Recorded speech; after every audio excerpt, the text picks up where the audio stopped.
फाड़ रहे हैं, गाली गलौज कर रहे हैं, एक बच्ची को रेप थ्रेट्स दे रहे हैं, उसको सेक्सुअल असॉल्ट करने की बातें कर रहे हैं, इतनी अभद्र टिप्पणियां उस बच्ची पे उन्होंने करी हैं, तो आप उन लोग को अपना कार्यकर्ता मानते हैं? जो लोग मुस्लिम्स के अगेंस्ट इतनी हेट फैलाते हैं उन लोग को अपने ऑफिस में बुला के अवार्ड देते हैं ये लोग, तो आप कैसे कह सकते हैं कि ये लोग हिंदू मुस्लिम की राजनीति नहीं करते हैं? कि बाबा की सरकार है, कोई भी चोर बख्शा नहीं जाएगा, किसी को छोड़ा नहीं जाएगा। तो चंपत राय को क्यों छोड़ दिया गया? अनिल मिश्रा को क्यों छोड़ दिया गया? शायद ये लोग मुस्लिम एंगल ढूंढना चाह रहे होंगे, बट इनको मुस्लिम एंगल मिला नहीं। अगर मुस्लिम एंगल मिल गया होता तो अभी तक घर में बुलडोजर चल गए होते, सारे लीगल प्रोसीजर कंप्लीट हो गए होते।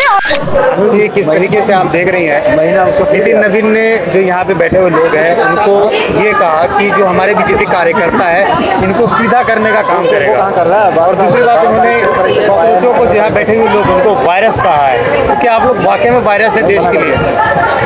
नितिन नवीन जी को मैं ये कहना चाहूंगी कि आज से कुछ साल पहले एक नेता ने कहा था कि ये पार्टी गुंडों की पार्टी है, तो कहीं ना कहीं आप उस चीज को सच साबित कर रहे हैं। हालांकि आज वो नेता खुद आप लोग की पार्टी में शामिल हो गए हैं, तो उस चीज को आप सिद्ध कर रहे हैं कि आप लोग की पार्टी सच में गुंडों की पार्टी है। और ये कार्यकर्ता से आपका क्या मतलब है? कौन आपके कार्यकर्ता है? दिल्ली पुलिस आपकी कार्यकर्ता है, या वो जो गुंडे यहाँ के लोग का सर फाड़ रहे हैं, गाली गलौज कर रहे हैं, एक बच्ची को रेप थ्रेट्स दे रहे हैं, उसको सेक्सुअल असॉल्ट करने की बातें कर रहे हैं, इतनी अभद्र टिप्पणियां उस बच्ची पे उन्होंने करी हैं, तो आप उन लोग को अपना कार्यकर्ता मानते हैं? आखिर उन्होंने ऐसा क्यों कहा है? इसीलिए कहा है क्योंकि सच में ये लोग गुंडों की पार्टी है ना। इन लोग से बर्दाश्त नहीं हो रहा। इनको लगा था कि एक दो दिन नाटक करेंगे, नाटक चलेगा इन लोग का, उसके बाद सब अपने अपने रास्ते हो जाएंगे। लेकिन इनको लगा था कि हम हिंदू मुस्लिम की राजनीति करेंगे यहाँ भी, और सब अपने अपने रास्ते हो लेंगे। लेकिन अब ऐसा नहीं होता सर। ये 2026 है, आप लोग की नफरत की राजनीति अब काम नहीं आ रही है। आप लोग को जवाब देना पड़ेगा, चाहे आप कितनों को भी उकसा लीजिए कि हाँ जाइए इनको सबक सिखाइए। बहुत ही शर्मनाक बात है कि आप बीजेपी के अध्यक्ष होते हुए आपने इस तरह की टिप्पणी अपने स्टूडेंट्स के लिए की है, जहां 17 बच्चे मर गए सुसाइड करके, और आप लोग इतने इनसेंसिटिव बयान एक के बाद एक जारी कर रहे हैं। बहुत शर्मनाक बात है आपके लिए।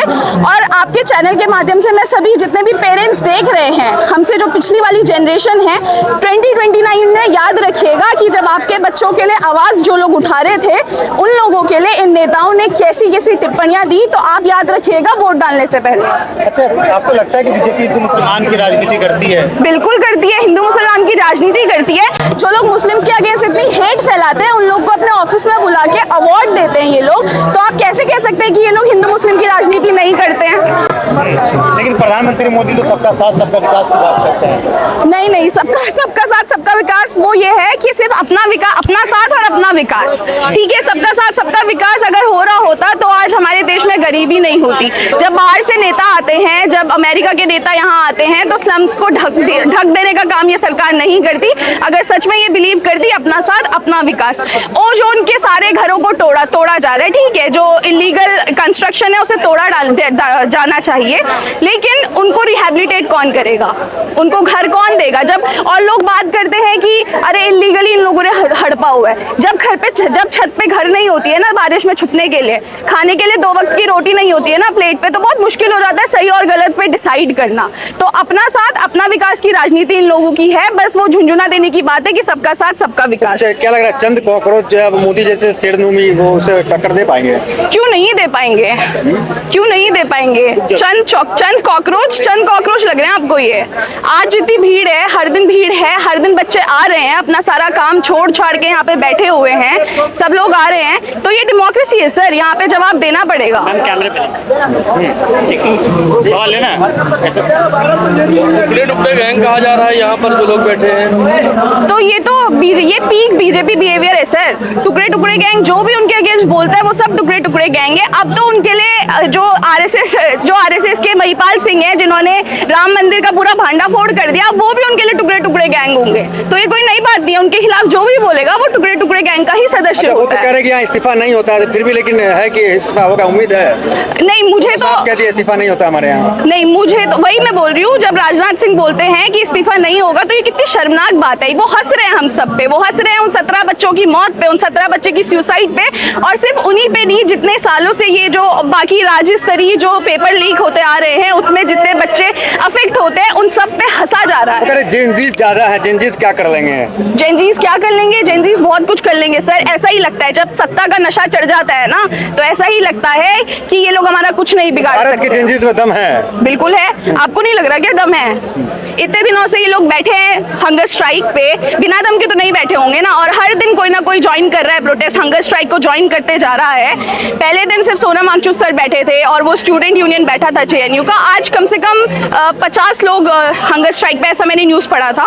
तो बिना दम के तो नहीं बैठ रहे होंगे ना। आपने टुकड़े टुकड़े गैंग की बात कही है और राम मंदिर का भी आपने जिक्र किया है। राम मंदिर का जो है चंदा चोरी हुआ, उसके बारे में आप क्या सोचती है? उसके बारे में यही सोचती हूँ कि जिस टॉपिक पे आपने अपना पूरा पॉलिटिकल एम्पायर खड़ा कर दिया, राम मंदिर, मंदिर तो वही बनेगा, मंदिर तो वही बनेगा। आपने देश में इतनी अशांति फैला दी, हिंदू मुस्लिम की राजनीति आपने इतने चरम सीमा पे पहुंचा दी, और आज आप बोल रहे हैं कि उस मंदिर में आप चोरी होने से नहीं रोक पाए।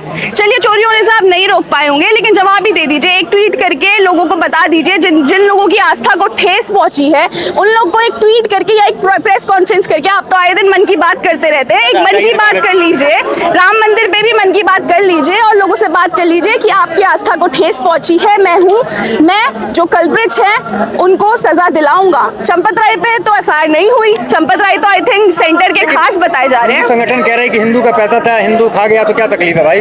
हिंदू का पैसा हिंदू खा गया? मैं भी हिंदू हूँ सर, थोड़ा मुझे भी दे दीजिए, मैं भी खाना चाहूंगी। अगर ये लॉजिक है आपका, तो इस लॉजिक से तो जितने भी देश में जो हिंदू हैं, जो चोरी चकारी के उसमें जेल में हैं, आप अपनी फाइल्स खुलवाइए। सुप्रीम कोर्ट से आग्रह करती हूँ कि उन सबकी फाइल्स खुलवाई जाए, देखा जाए कि जो चोर हिंदू है, शिकायतकर्ता का नाम अगर हिंदू है, तो उन सभी चोरों को छोड़ दिया जाए, क्योंकि पिंकी चौधरी के अकॉर्डिंग जो हिंदू अगर हिंदू का पैसा खाए तो वो क्राइम नहीं है।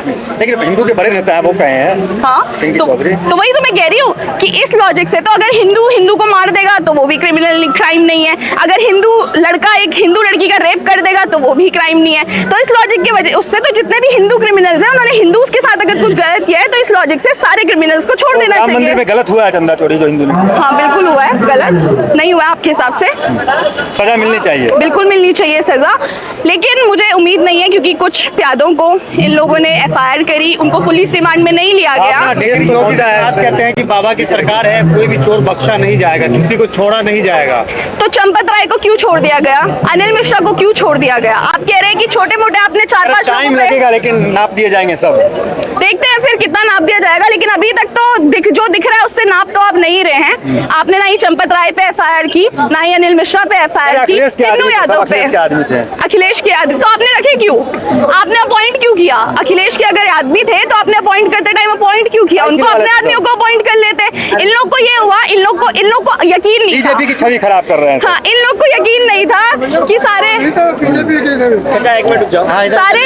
सारे ढोंगी भक्तों में इनको ये नहीं, इन्होंने एक्सपेक्ट किया था कि ढोंगी भक्तों में 2-3 सच्चे भक्त भी निकल जाएंगे।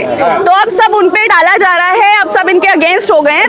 तो मोदी कर रहे थे, अचानक क्या हो गया आप में? तो 2014 में तो आप बोलते रहिए, इधर बोलिए। अब मैं भूल गई क्वेश्चन, बट इसका जवाब दे देती हूँ। मोदी कर रहे थे, तो तभी तो पहले तो सब करते हैं सर, सब करते हैं। 2014 में जब कांग्रेस को उखाड़ के फेंका था, तो कांग्रेस से त्रस्त थे सब, है ना, कांग्रेस की करप्शन से त्रस्त थे। 70 सालों से जो राज करती कांग्रेस आ रही थी, उसको उखाड़ के फेंक दिया था, है ना, इसीलिए तो फेंका था। इसीलिए तो मोदी लहर में पूरे भारत में भाजपा ने अपनी सरकार बनाई, मोदी लहर ही तो थी। तो एक्सपेक्टेशंस तो सबको होती ही है पहले, उसके बाद डिसअपॉइंट होते हैं ना। दिनों में कह रहे हैं कि अगर कोई मुसलमान वहाँ का सदस्य होता तो अब तक उनके घर पे बुलडोजर चल गया होता। हाँ, ये तो मैं 100% इस बात पे बिलीव करती हूँ कि जो ये इन्होंने जो प्रोसेस स्टार्ट भी किया है ना, वो इतना लेट इसलिए हुआ क्योंकि शायद ये लोग मुस्लिम एंगल ढूंढना चाह रहे होंगे, बट इनको मुस्लिम एंगल मिला नहीं। अगर मुस्लिम एंगल मिल गया होता तो अभी तक घर में बुलडोजर चल गए होते, सारे लीगल प्रोसीजर कंप्लीट हो गए होते, और जो लोग हैं उनको कन्विक्शन भी मिल गया होता राम मंदिर जैसी चीज पे। बट सैडली कोई मुस्लिम एंगल है नहीं, तो दे आर हेल्पलेस। 2014 में मोदी भक्त थी आप? नहीं, मैं भक्त में कभी भी किसी चीज की नहीं हूँ। 2014 में तो मैं बच्ची थी, उसके बाद से जब मैंने पॉलिटिक्स पढ़ना शुरू किया, जब मैं कॉलेज में आई 11th-12th में, तब से जब मैंने इंडियन पॉलिटिक्स को पढ़ा, भक्त किसी को भी किसी का नहीं होना मोदी का चाहिए। मैजिक आप पे नहीं सवार हुआ?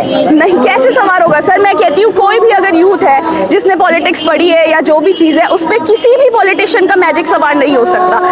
हम स्मार्ट लोग हैं, हम सवार है उसमें क्या कहिएगा? जो जिस पे सवार है, मैं कहूँगी आप लोग मूर्ख हो, आप लोग बेवकूफ़ हो कि किसी भी पॉलिटिशियन को आपने अपने सर पे बिठा के रखा है। They are politicians of the people, by the people, for the people. वो लोग आपकी सेवा करने के लिए हैं, लेकिन वो लोग अपनी सेवा करते हैं। भक्त तो मोदी के बहुत सारे हैं ना? हैं? भक्त तो है ना? हाँ है, तो वो दुर्भाग्य है हमारे देश का कि आज मोदी के भक्त बन चुके हैं, क्योंकि इन्होंने इतना हिंदू मुस्लिम किया ना।